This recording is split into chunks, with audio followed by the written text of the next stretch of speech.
삼성전자의 1분기 반도체 부문 영업이익이 예상을 소폭 웃돌았습니다. 레거시 반도체 업황 회복이 확인됐지만 HBM 부문에서는 차세대 제품의 엔비디아 납품 여부가 여전히 확인되지 않고 있습니다.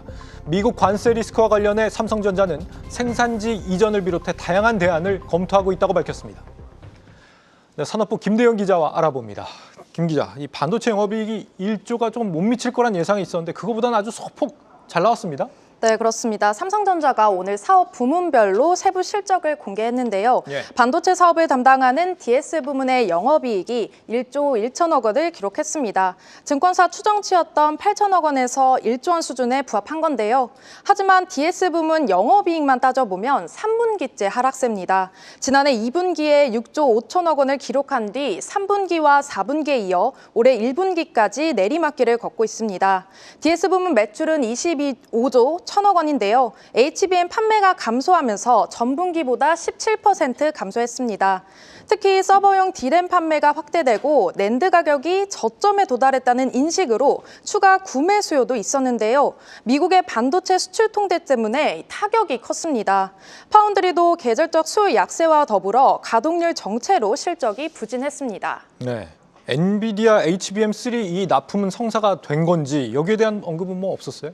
네, 삼성전자는 HBM3 개선 제품은 이 주요 고객사에 샘플 공급을 완료했다고 밝혔습니다. 여기서 샘플이라는 점에 주목해야 하는데요. 한마디로 테스트용인 겁니다. SK하이닉스처럼 엔비디아의 품질 테스트에 통과해서 HBM3 제품을 정식 납품한다고 보기는 어렵습니다. HBM 판매량은 올해 1분기에 저점을 찍었다고 강조했는데요. HBM3 개선 제품에 대한 기대감에 고객사들이 구매를 미루면서 판매량이 줄어든 겁니다. 하지만 2분기부터 반등해서 매분기 계단식으로 회복할 것이라는 전망이 나오는데요. 상저하고의 흐름이 예상된다는 거죠. HBM4도 기존 계획대로 하반기 양산을 목표로 개발 중입니다. 맞춤형 HBM도 HBM4와 HBM4E 기반으로 여러 고객사와 협의하고 있다고 전했습니다. 특히 삼성전자는 맞춤형 HBM4가 내년부터 판매에 기여할 것으로 예측했습니다. 네. 파운드리 쪽에서 지금 수익을 다 깎아먹고 있기 때문에 이쪽이 살아나는 것도 상당히 중요한 과제가 될 것 같은데 어떤 언급들이 오늘 나왔습니까? 네, 일단 메모리 분야에서 영업이익이 3조 원대로 추정이 되는데요. DS 영업이익이 1조 1천억 원이었던 만큼 이 파운드리와 시스템 LSI 사업에서만 2조 원의 적자가 예상되고 있습니다. 최근 고성능의 AI 칩 수요가 늘면서 이 첨단 공정이 중요한 상황인데요. 삼성전자는 2나노 공정 양산을 안정화하고 모바일과 차량용 수요에 대응한다는 방침입니다. 지금은 2나노 1세대 공정의 신뢰성 평가를 마쳤고요. 2분기에 양산 투입을 시작합니다.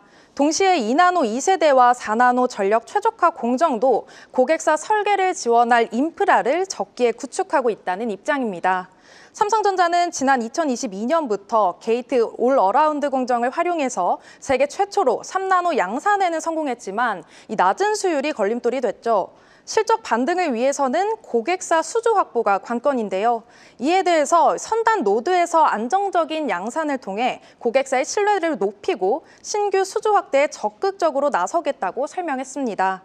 시장에서는 삼성전자가 퀄컴 칩 생산을 위한 논의를 진행한다고 알려졌죠. 이 수주를 계기로 글로벌 빅테크의 러브콜을 받을 수 있을지 주목되고 있는데요.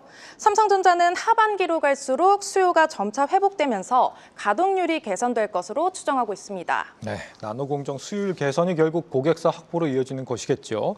반도체 품목 관세가 아직 남아있지 않습니까? 관련해서는 오늘 어떤 언급이 있었습니까? 네, 트럼프 대통령이 예고한 이 품목별 관세가 계속 미뤄지고 있는 상황인데요. 관세 정책이 들쑥날쑥 바뀌는 만큼 대책을 세우기가 쉽지 않은 상황입니다. 삼성전자는 사업 부문별로 대응 태세를 갖추고 있다고 밝혔는데요. TV와 가전을 담당하는 VD와 DA 사업부는 일부 물량의 생산지 이전도 고려하는 중이라고 설명했습니다. DS 부문에서는 다양한 시나리오를 기반으로 대응안을 검토한다는 방침이고요. 특히 반도체 관세가 부과되면 스마트폰 주요 부품 가격도 올라갈 수밖에 없겠죠. 삼성전자는 하반기에 출시될 폴더블 신제품 판매를 확대해서 수익성을 확보할 계획인데요. 다음 달 중순에 공개될 갤럭시 S25 엣지에도 기대를 걸고 있습니다. 또 앞으로도 주요국과 긴밀히 소통해서 부정적인 영향을 최소화하겠다고 강조했습니다. 삼성전자 컨퍼런스 콜에서 나온 주요 내용들 산업부 김대영 기자와 짚어봤습니다.